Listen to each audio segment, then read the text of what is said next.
Ayan, magandang hapon mga kaidol. Ang ating tangke mga kaidol ay nasira na, kaya ito papalitan natin. Ipoxy natin, lalagyan natin tungos na to, tapos ipoxyin. Ayan, ito nga mga kaidol. Ito.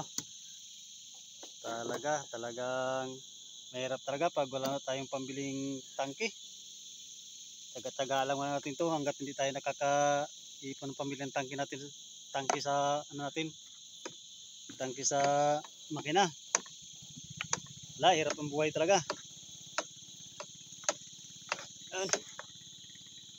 Hirap ipasok. Ayan, ipasok na.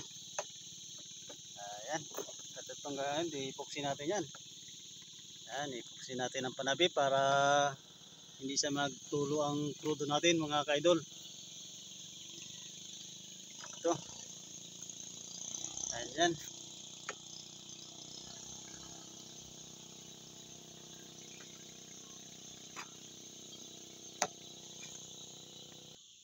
Ayan, tapos na natin na ipoxy mga kaidol. Ayan siya.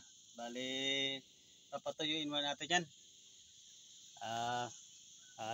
Wala tayo kasi pambiling tangki. At saka yan nga pala kaidol, ang tsura ng makina natin, wala yung katangki-tangki na butas nakaraan lang. So sige mga kaidol, hanggang sa muli. Thank you.